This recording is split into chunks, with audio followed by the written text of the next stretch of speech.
excited to be here and be presenting to all of you. Like it was just mentioned, I work for the National Network of Libraries of Medicine Middle Atlantic region, and I'm located at the University of Pittsburgh, but I serve a region that includes 4 states, including all of Pennsylvania, where I think a lot of you are just on the eastern side of the state from us. My presentation today has 3 objectives, and really what they're centered around is being able to evaluate health information resources that you would come across online, or being able to talk to other people about how they might do that themselves, and to provide you with some resources from the National Library of Medicine that you can use to locate health information. And I also hope that by the end of the session, you might be able to use some of the tips that I'm giving you to describe how you would search using these resources. So I wanted to start out with just a little icebreaker. If you can locate that Q&A box that is on in Zoom here, and just let me know kind of your role. Are you, a social worker or a community health worker or peer educator? Are you here to learn about health information for yourself, a healthcare provider? Go ahead and just let me know where you're coming from. A health educator, great. My background before I worked for Nnlm was in health education. I'm a certified health educator, so that's exciting. Social workers, case managers, teachers, RN, team leader, more social workers, a prep counselor, health educator. That's awesome.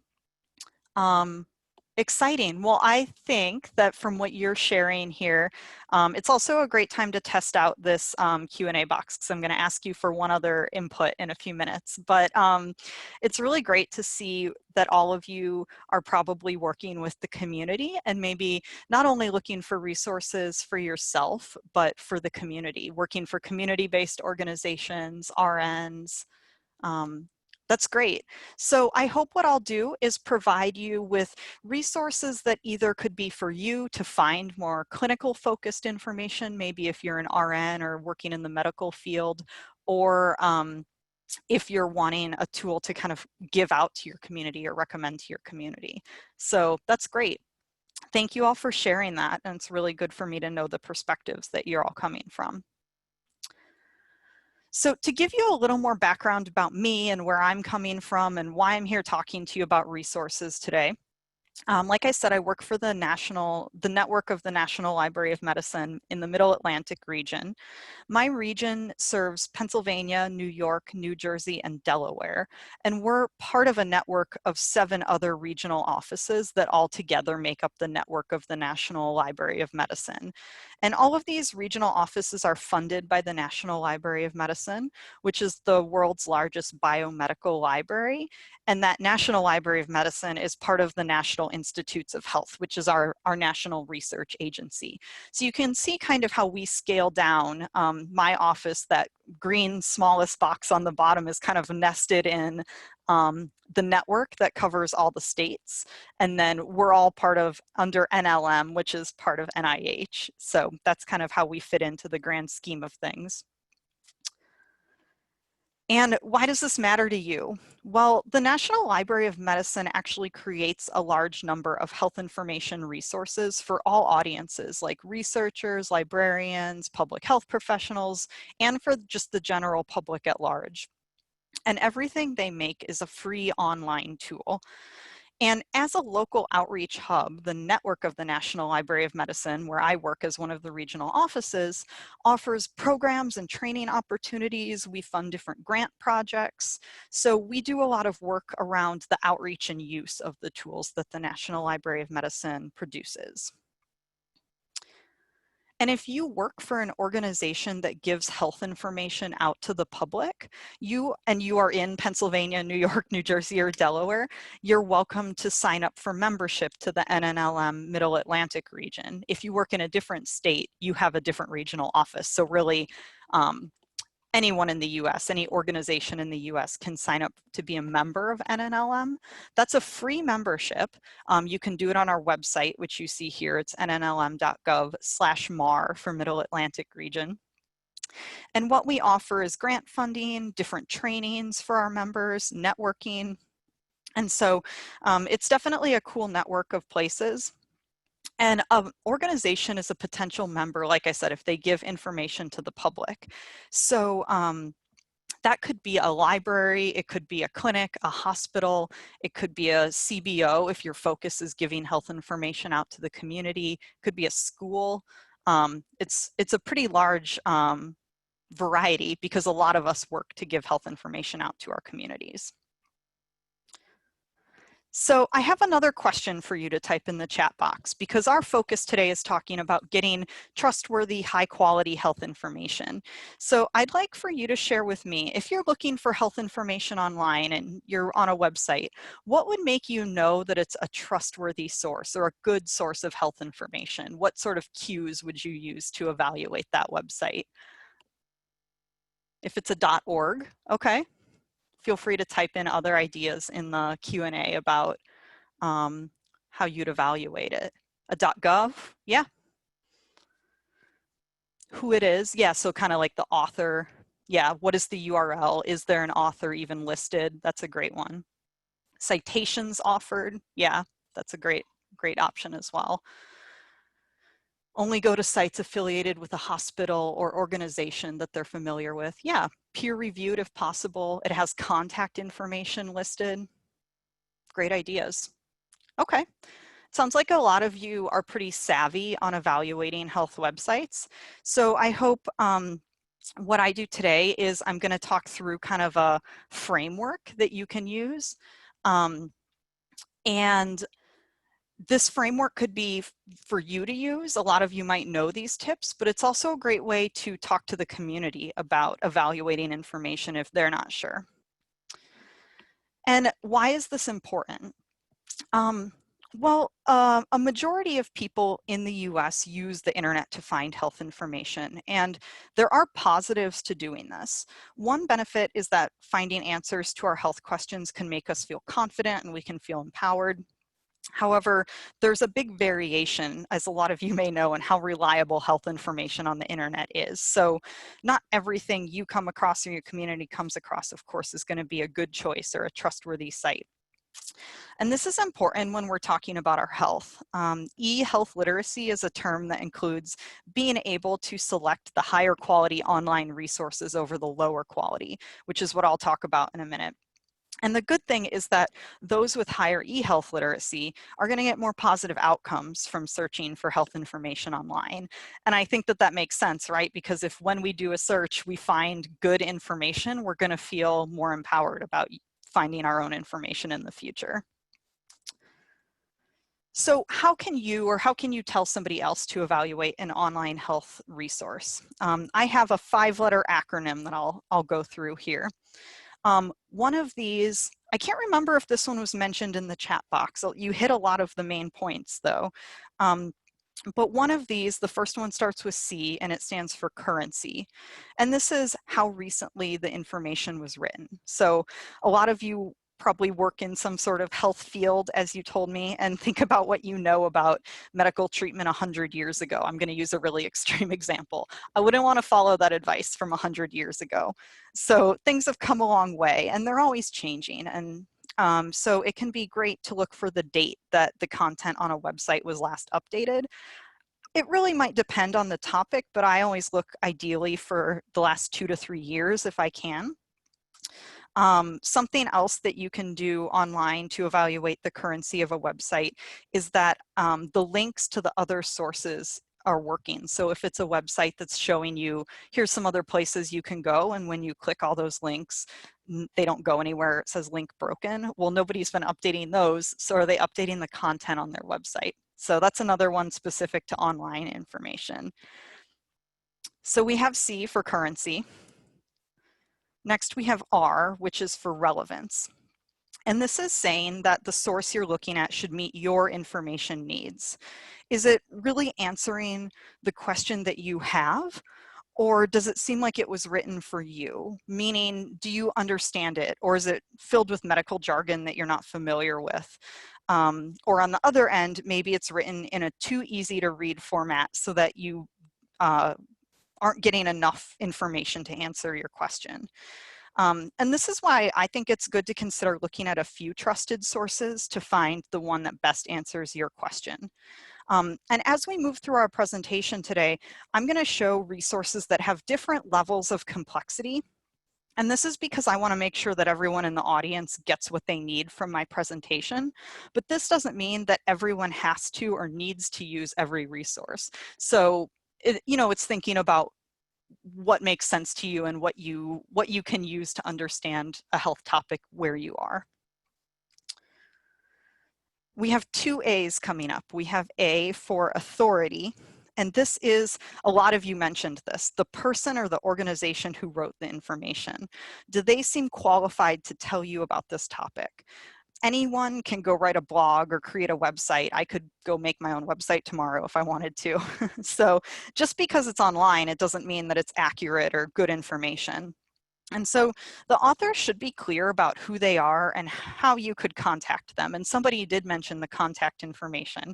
And of course, this might not mean the a medical professional who wrote the article puts down their personal cell phone number for you to call anytime. But most trusted organizations have some type of contact us section on their website, or they talk about where they're located and what medical organization they're affiliated with, or something along those lines. And a lot of you talked about the URL. So yeah, typically like a .gov or a .edu will be a better choice than a .com, because a .com indicates that it's some type of for-profit company. So it's possible that that information has some bias in it. And we have another A, which is for accuracy. The short explanation for this would be, is this information correct? Or how do you know it's correct? Or one other thing you could think about is this supported by science? Somebody talked about there were citations. So yeah, ideally, if you're looking at studies or research, there should be citations that are talking about how they know this is good information. So sometimes there are articles that discuss one person's individual success story, but just because something worked for that one person doesn't mean that it's good across the board. And the best studies are, usually when we talk about finding health information, there's usually been some sort of research done on a large number of people to ensure that something works more than just once. And it's also thinking about if the information you find seems to match what you already know about a topic or can be found in more than one source. So if it's hard to find similar information, that could be something to really think about. If you look in a few places and you think, well, that seems too good to be true or really off base from what I thought I knew, it's good to kind of start looking in some other spots. And some other little accuracy things to check for under this A in our acronym are things like spelling or other errors, or if the author can't spell the name of the condition you're looking for correctly, that might be a red flag. So, and also thinking about if the information is written in a biased way, meaning the author shouldn't seem like they're trying to convince you to do something or buy something. Which that kind of is under accuracy, but it will also go into our final point here, which is P for purpose. And that's, why did the author put this information out there? Are they giving you kind of just educational information or just trying to inform you? Or are they also saying, and then you should buy this product? Or is it more kind of seem like it's for entertainment, like they really want you to pay attention to their story? And those last ones, being able to sell you something or entertain you, are things to be skeptical about, because the information could be trying to convince you of something instead of just informing you.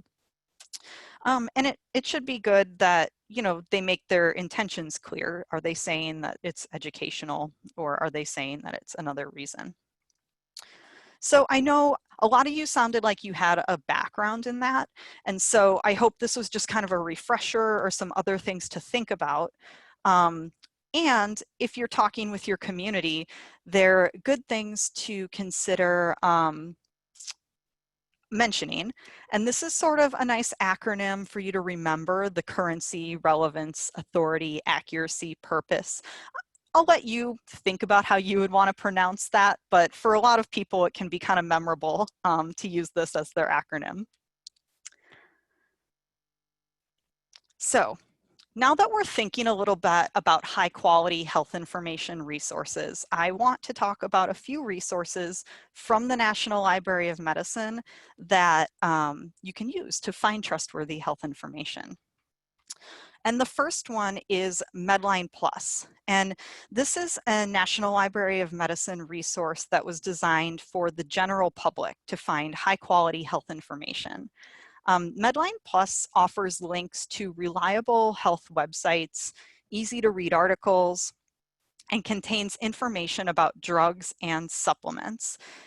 You'll also find a medical encyclopedia and medical test information.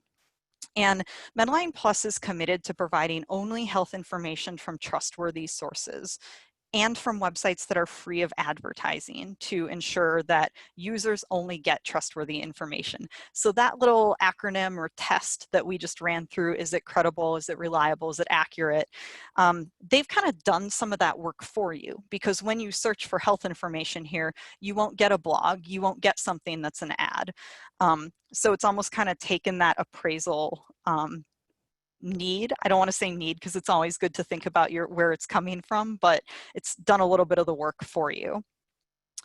And a great thing about this site is that to support members of our communities who prefer to learn about their health in a language other than English, Medlineplus contains multilingual resources, and the entire site is available in Spanish. So I'm going to go ahead and just open up the Medlineplus site, and we'll do a couple kind of sample searches and click around live. And so since our focus today is on finding information about HIV AIDS, I'll focus on that, but know that this has over 1,000 different health topics in it. So you can find a lot of information here. And a lot of people are really used to just typing their keyword into a search bar in a different search engine. So you can definitely do that in Medlineplus. I'm just going to search for HIV. And you can see this is a list of over 2,000 different links to information. And you can see if I scroll out a little bit, they all have a source listed after them. This is from the Department of Veterans Affairs, the Centers for Disease Control and Prevention. What else do we have? The Henry J. Kaiser Family Foundation.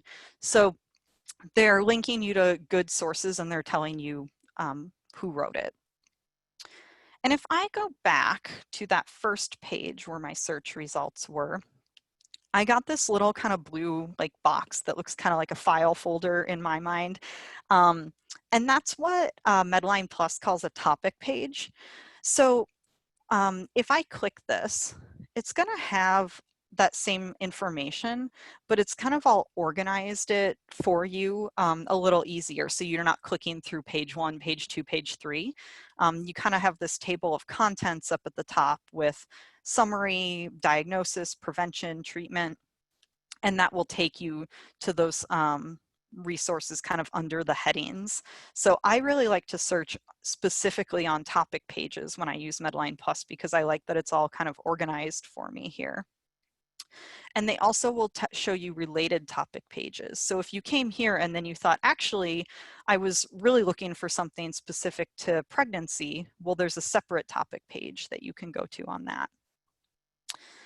And you can also navigate just to topic pages from the Medlineplus homepage. So if you click Health Topics and you go here, you can either you can search A to Z, you can search a list of all the topics, or you can search by these different categories. So topic pages that are specific to women's health or specific to surgery.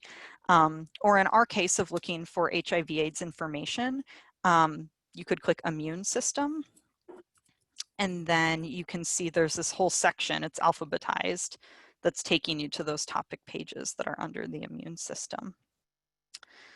And you won't find just information about health conditions here.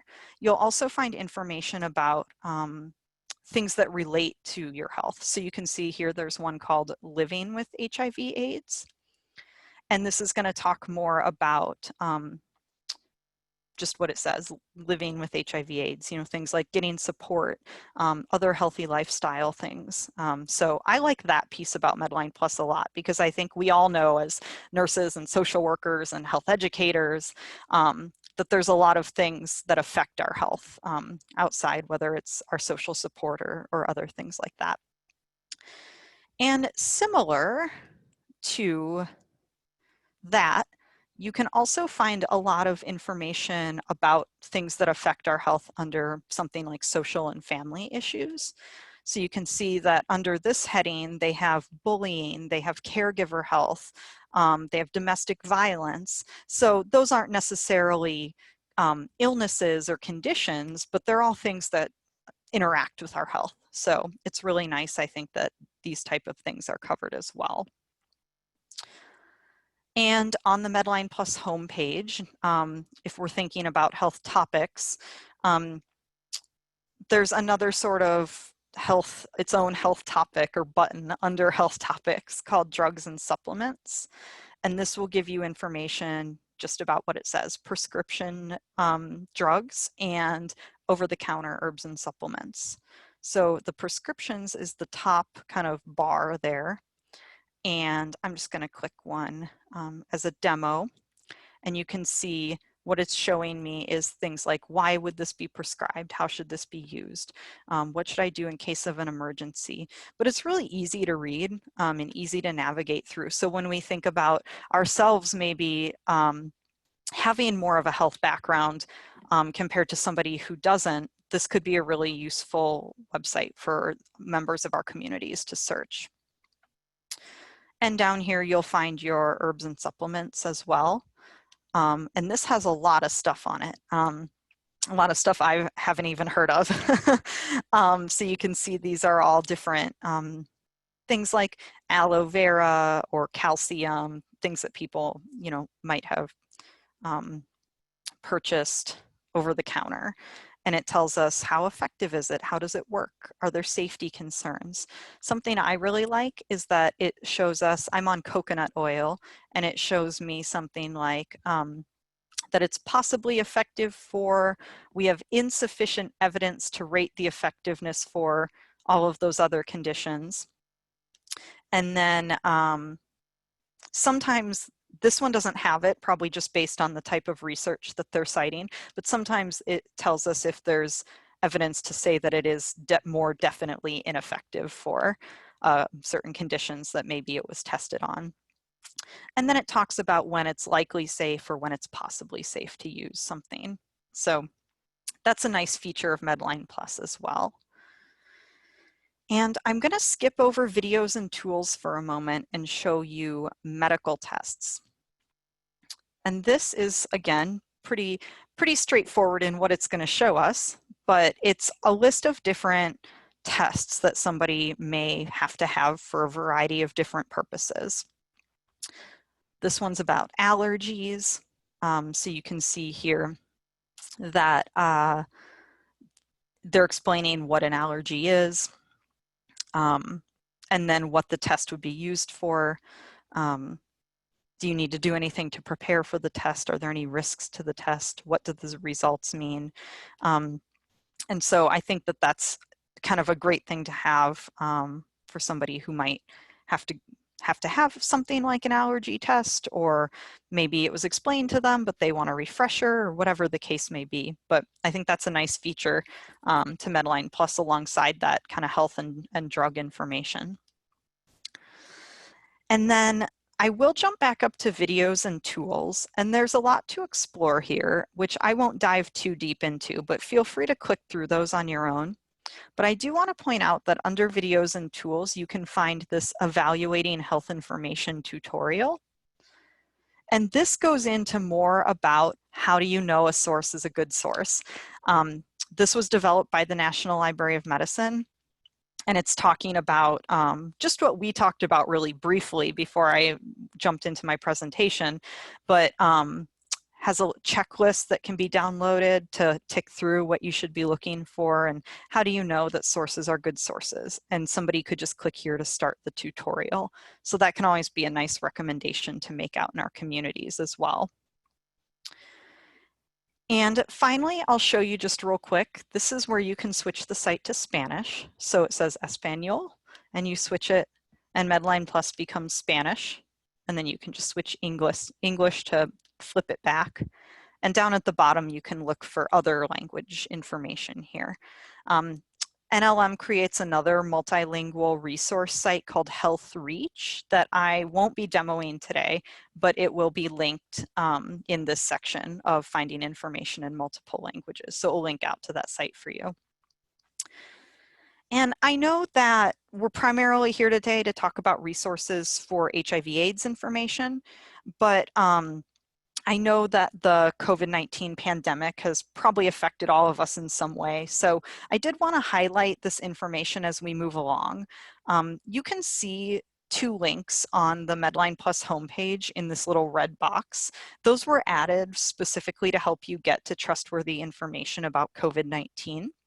The first one will link you to the Centers for Disease Control and Prevention. It's coronavirus.gov. It's a good .gov, just like a couple of you said you look for to know that it's a better source to use. And if anybody isn't familiar with the CDC, they're another agency with the mission to protect America from health, safety, and security threats. And their website allows you to look at how to prepare and protect yourself, what to do if you think you're sick, things like being able to click through a symptom checker as it relates to COVID-19, and talking about who's at highest risk and social distancing. And as we scroll down, they have these sections for different populations or different institutions, such as schools. So talking about if you're open, they give you information. They have recorded calls or videos here. So they have a lot of information available for a lot of us. Healthcare professionals, health departments, households. And then there's also latest news. So you can see an article even from yesterday talking about coronavirus cases in the US. So that's a good site to look at for good health information as it relates to COVID-19.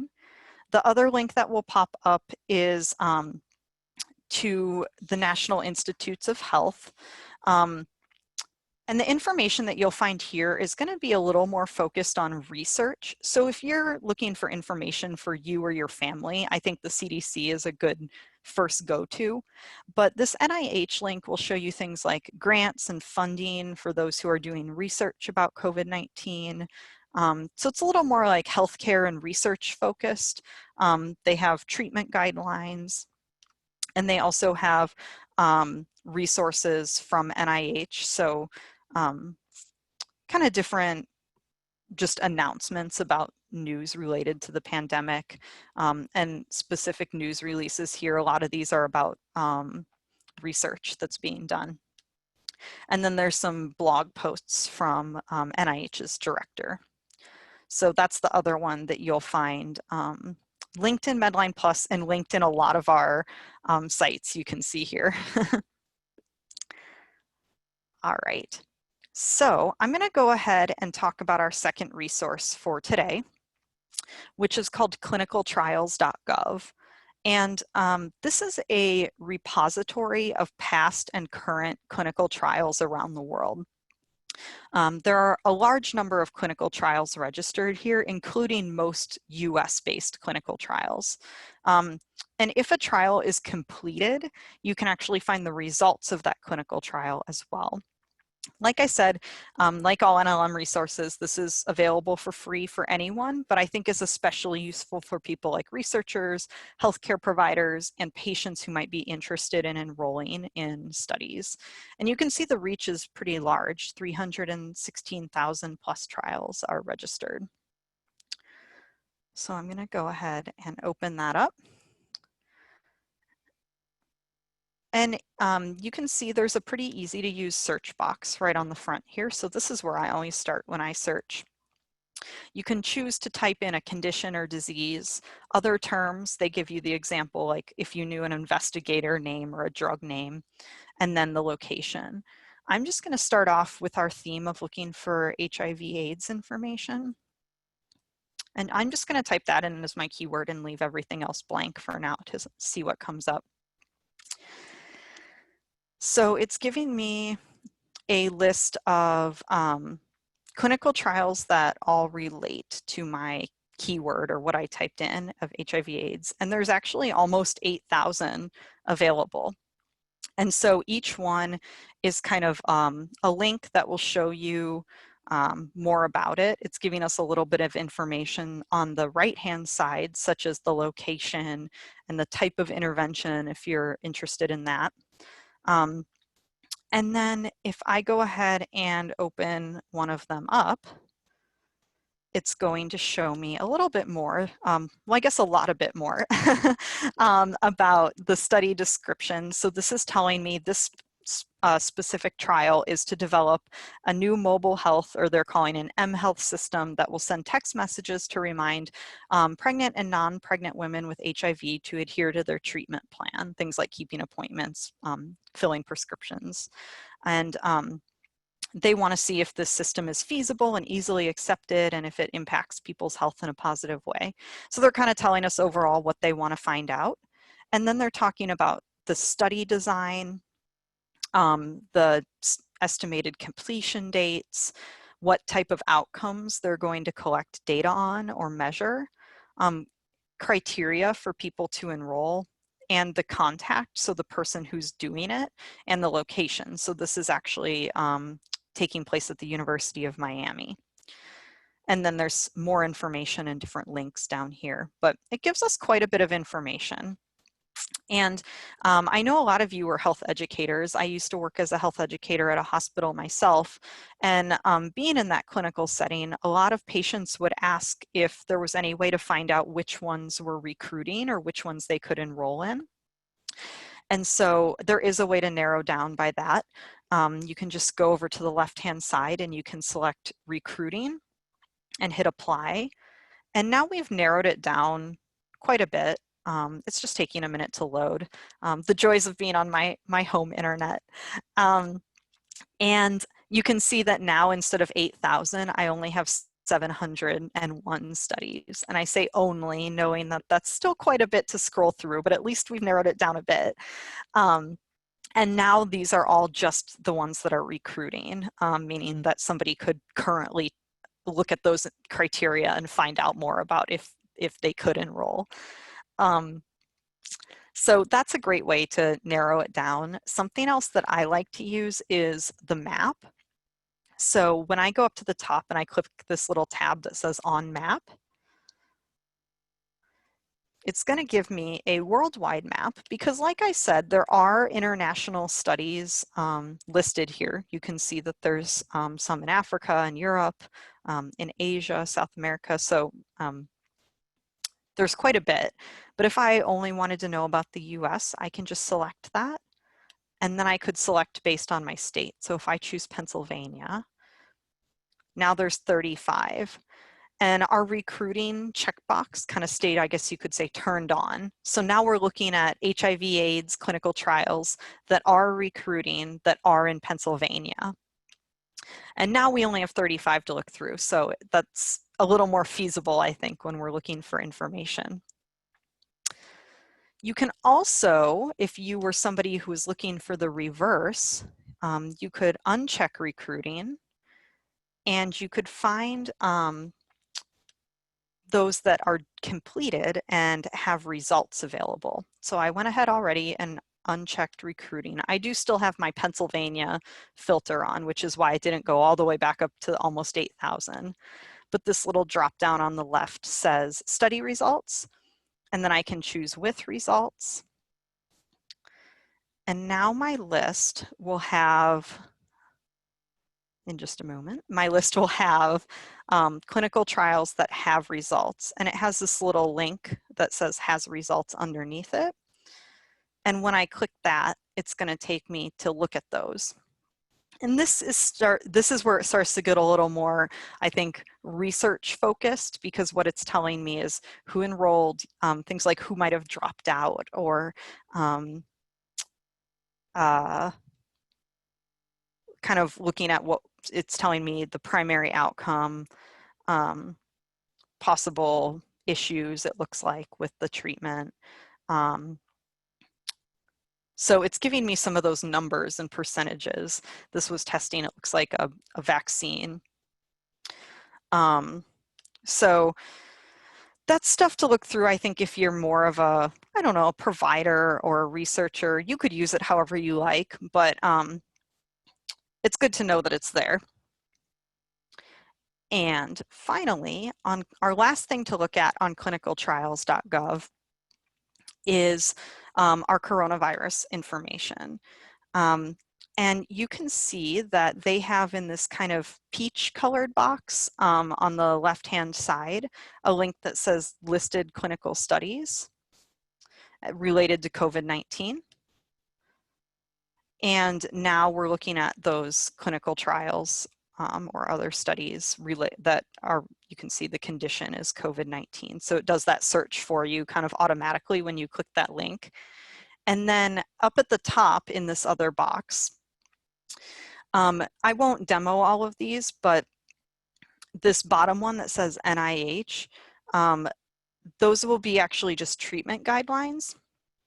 But this top one that says clinicaltrials.gov, federally funded clinical studies, that will narrow it down to NIH funded studies on COVID-19. And then this WHO or World Health Organization trial registry network will link you to other global trials that may not be listed in clinicaltrials.gov. So they're just linking you to some other information. But like I said, I think it's important as we go through these to think about where we can get a lot of different types of information. And right now they're really trying to facilitate access to information about COVID-19. And you can see they have these top two links that were the same ones in Medlineplus, just easily accessible for you up at the top of this site as well. So as we're moving on, I want to talk about another resource that is available from Nnlm, which is called Pubmed. And for those of you who studied maybe a health-related subject for your career, you actually might be very familiar with this resource. But so that we're all on the same page, Pubmed is a database that contains more than 30 million citations to academic journal articles in things like the biomedical sciences, but also beyond that. You'll find citations to things like life sciences, behavioral sciences, chemical science, bioengineering. And Pubmed is a database of journal abstracts or summaries of an article. So accessing full text articles that you find here might require you to work for an organization that subscribes to a specific journal. But as we look at Pubmed, I will show you how you can find free full text articles as well, because I know that that's an interest of a lot of people. And there are a lot of things to learn about searching in Pubmed. And Nnlm, we actually teach webinars and classes throughout the year. And we teach several courses just about Pubmed and how to search in Pubmed. So this won't be a comprehensive deep dive today, but I do want to show you some search tips that are specific to our topics of interest for today. So we'll go ahead and open that up. if any of you have used PubMed before, but it's been a while, you might notice that it just looks a little different. It was updated pretty recently. But what you can start out, just like all of our other sites that we've looked at for health information, you can start out by typing in something that you're interested in. And so I am going to try HIV treatment. And let's see what we get. I actually get 209,155 results. So like I said, there's a lot of research articles and journal articles in PubMed.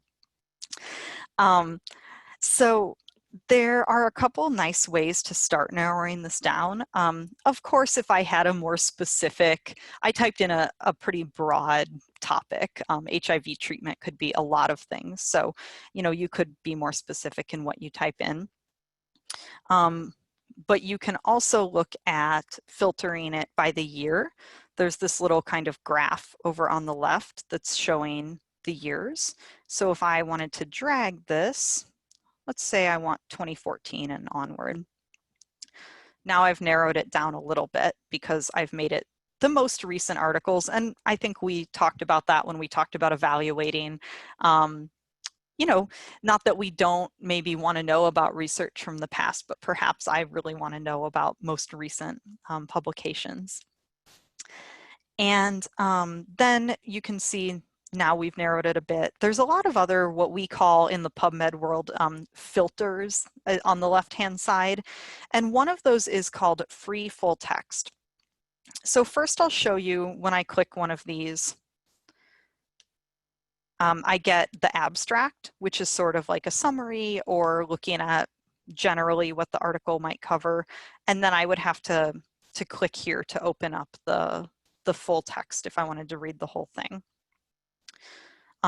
If you wanted to make sure that everything in your list of results is available as a free full text article, you can select this box.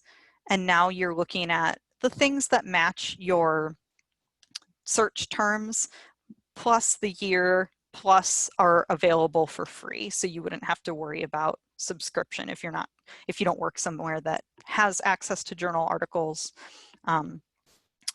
So that's a nice way to filter it down. There's still quite a few available though. As you can see, there's still 37,000 results, but we're slowly chipping away at it. And something else that isn't necessarily filtering it down to get you a more digestible list of resources, but is good to know about, is this button up in the upper right-hand corner that says Display Options. And right now, I'm on something called Best Match, which is, in a very easy to explain way, is sort of Nnlm has put something in the background to help sort to what it thinks you want the most. You can also switch it to most recent, but then it's just going to be sorted by date. So you'll get the most recent, but maybe it's not as close to what Nnlm thinks you probably want to see from your the keyword that you typed in. So I tend to like to look at best match myself, but I like to point that out to people. And I mentioned that there are a lot of ways to search in PubMed, and you would be welcome to look at any of our training opportunities. We have a training calendar. All of our trainings are free from Nnlm if you want to learn more. But I do want to show you that even if you're not a medical librarian or an expert searcher, that PubMed is actually working behind the scenes to give you information that you're interested in. So when I click Advanced, there's a little thing down on the bottom that says History and Search Details. And when I look at this, I'm going to go down to where it says number 1, which means it's just the first thing that I typed in before I clicked all the buttons. And if I expand that, I typed in HIV treatment, but this is what it actually kind of searched behind the scenes. So you don't have to know to type all of that stuff in because it's using something that we call automatic term mapping to search in different spots of different articles to find you the information that it thinks you need. And I think that's really cool. So even if you're not an expert PubMed searcher, they're really trying to make it easier for you to find information.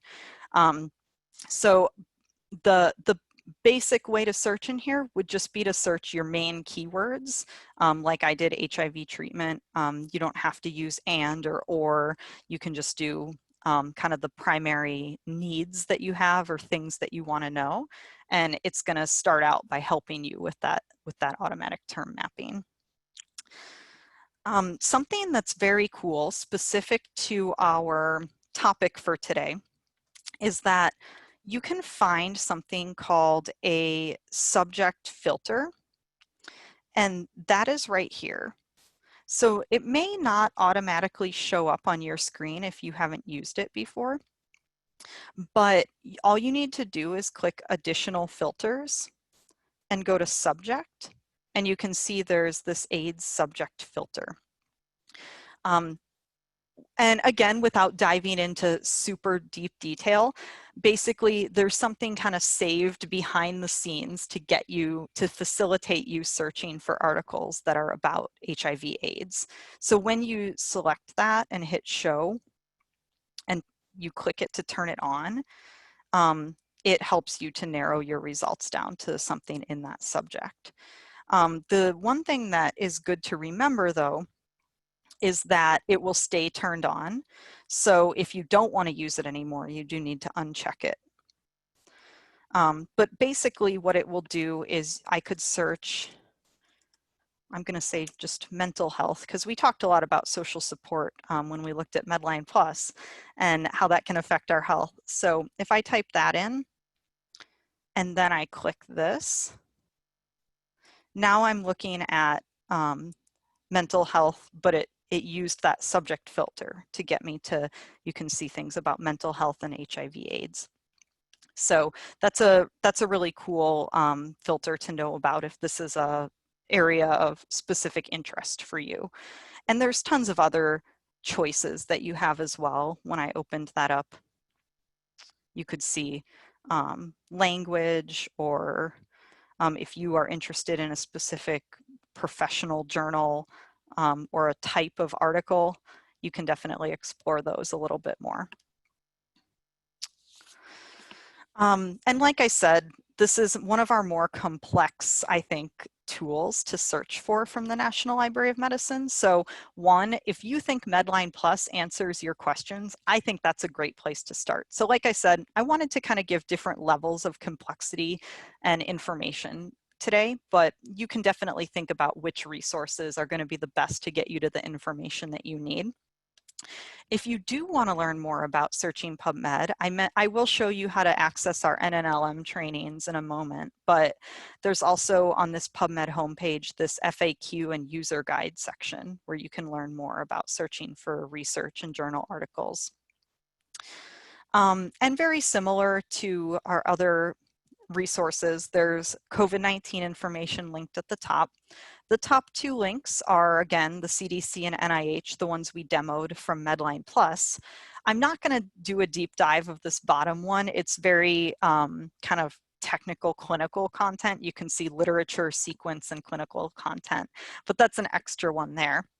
However, what I will show you is on the National Library of Medicine's homepage, which is nnlm.nih.gov. This is sort of where you could find a list of all of our resources. You can see Medlineplus and PubMed are listed here.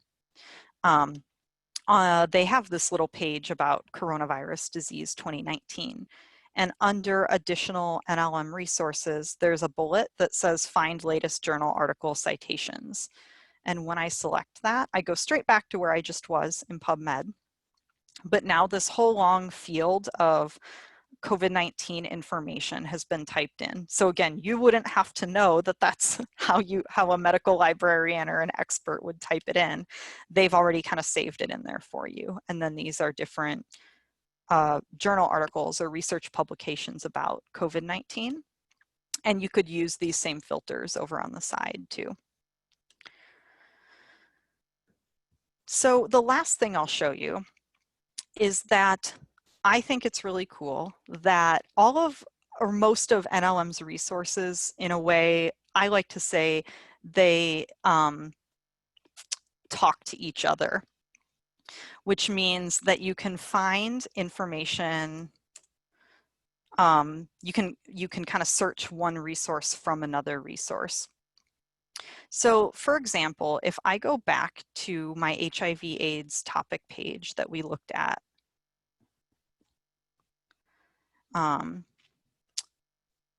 earlier, and I select it, I have in my little table of contents journal articles. And what this is telling us is that this is going to link us to Pubmed, where we were just looking at our journal articles. And if you click HIV/AIDS, see more articles, it actually, again, like that COVID-19 search, this was all saved right in there. So it's another great way to search for information about our topic of interest. You have that little checkbox for the HIV/AIDS info, but clicking it from Medlineplus is also another way to do a search about that topic. And similarly, if I go to Clinicaltrials.gov and I'm looking at a clinical trial, and it's taking it a moment to give me those. I'm going to look at one that's completed because that'll be more likely to have something published. When I go back to the study details of something that was completed and I scroll down to the bottom, you can see under more information, there's a list of publications. So that means, in a nutshell, that somebody did this clinical trial and then they published, the full narrative results in an academic or peer-reviewed journal. And then you can see the articles that have been published related to the specific clinical trial. So that's kind of cool. And then Medlineplus also will link you to clinicaltrials.gov too. So you could see when you select it out of Medlineplus, you kind of get a search that already has the terms that you might be looking for typed in. So that's something that I think is really cool, is that all of these resources they're different tools for different purposes, but they're all kind of talking back and forth to help you get to what you need. And I'm going to switch back to my presentation. I mentioned that Nnlm has a lot of online trainings and other classes available. And if you're interested in these, you can go to our website, you can go to training, and we have a calendar that I think is great to search on. And you can register for anything that you're interested in. Your organization does not have to be a member. They're free for anyone, so you just need to make a username and password, and you can come to any webinar just like this one today.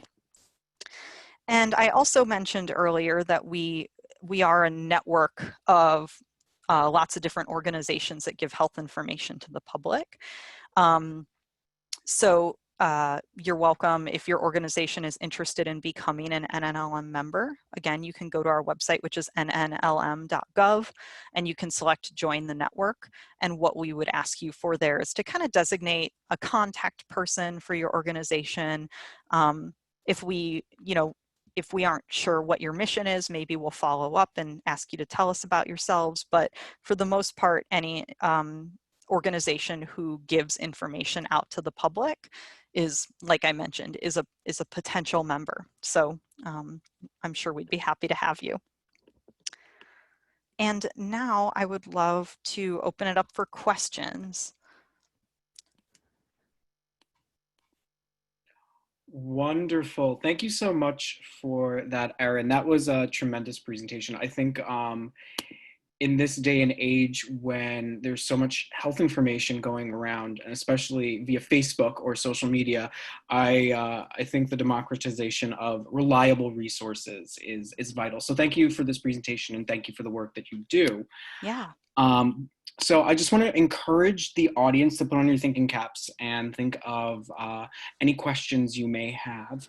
But in the meantime, I want to ask you, what are your thoughts around what some are calling the infodemic that we're in currently? You know, the kind of pandemic of misinformation that is currently plaguing, you know, people seeking out reliable, vital health information. And you know, how can we as health educators combat that?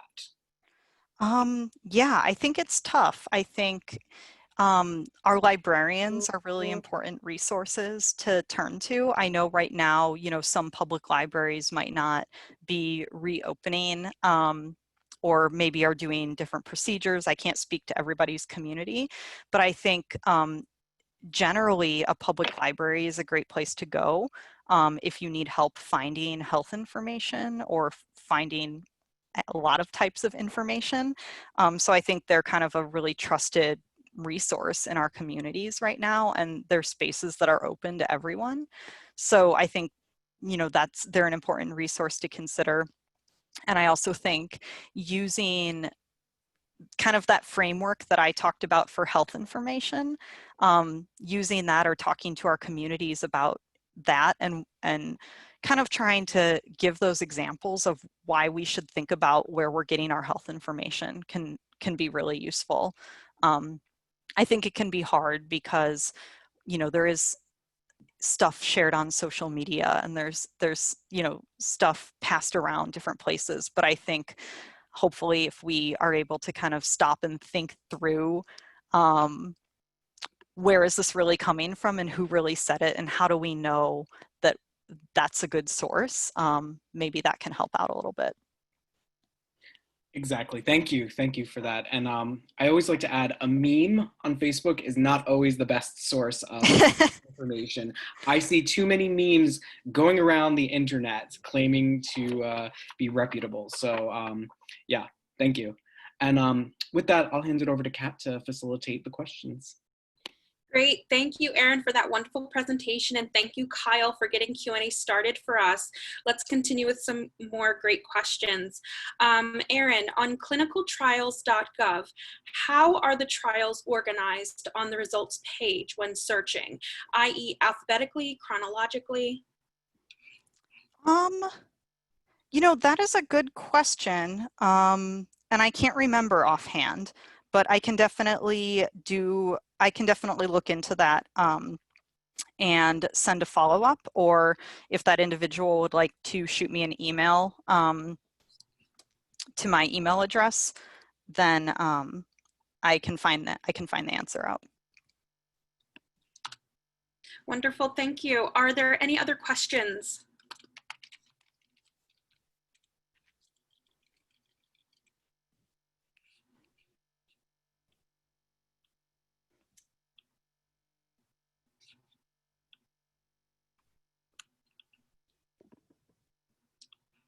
So I am not seeing any more questions, Erin.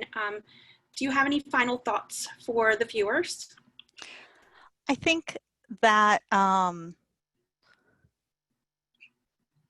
know, it's... You have an additional question, Erin, if you don't mind. Oh, sure. How frequently are the databases updated? Yeah, I think each one has its own, each one might have their own window of when they're being updated, but I think our teams at Nnlm are kind of consistently looking at different resources to put into things like Medlineplus and Pubmed.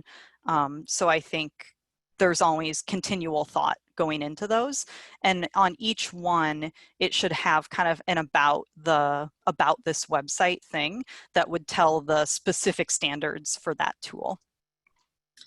Thank you, Erin. We do have another comment from a viewer. I just wanted to send the tip that sometimes if an article isn't available in free full text, you can contact the authors themselves. Not all of them will respond, but they are allowed to share their work and often excited to do so. Interesting. Yeah, you know, myself, I haven't done that before, but that's great. I think if they've had that experience with with that. Okay, we have an additional question. Are the trainings open to the public on nnlm.gov? Yes. So most of them are going to be probably geared towards somebody like a librarian or public health professional, or maybe even like a clinician or someone like that, but that doesn't mean that you can't attend. You know, some of them might be titled something like at your library, and they might be talking about, if you're a librarian, here's where to search or here's where to give out information. So just know that, yeah, the speaker might be speaking in that manner, but there's no restrictions on who can attend. Wonderful, thank you. Are there any more additional questions for Erin?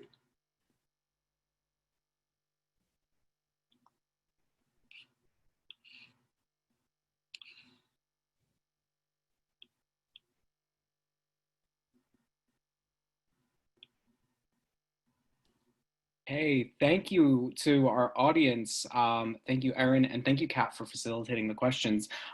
Just, Erin, before we close out, what are your closing thoughts, and what do you want to impart upon our audience today? I think that it's really important to really be consistent in messaging around high quality health information resources.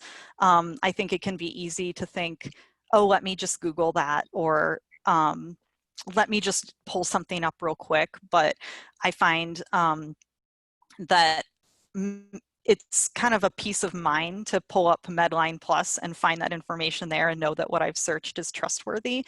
So I think kind of starting to use good quality resources as a default can be a great habit to form, and that just some of that general messaging to the communities that we work with about high quality health information is important. And that's why I like that little framework that I went through at the beginning. And it doesn't have to be that somebody is listing through every single piece of that every time, but I think some of those tips are actionable of, hey, this is 20 years old, let's try to find something more recent, or you know, that kind of looks like a blog post and they didn't list their credentials, maybe we can look somewhere else that, you know, might be a higher quality source. So I think there's small things that we can mention to our community from that framework that can be easily actionable for them. And I think I would love any of your organizations to reach out and contact me if you have questions about membership or about training. My email is right there, and you're welcome to use it. Fabulous. Thank you so much. And just as a note, I don't know if I don't think my program is a member, but also our sibling program, the Critical Path Learning Center at Philadelphia Fight, is a consumer-focused resource hub. So I may try to connect you all. And so Philadelphia Fight is a member. Oh, we are. Okay. Yeah. Wonderful. That is great to know. So thank you. Thank you, Erin. Thank you to the audience for being with us today. Remember, at the end of this, once we close out, there will be a survey. As I've been saying, let us know how we're doing. Let us know how the presentation was. And we hope you have a good rest of your week. So be kind to yourself, be kind to others, and be patient with yourself when you're searching for information online, because it goes a long way. So thank you so much, everyone. Thanks for coming, and thanks for having me. Bye-bye.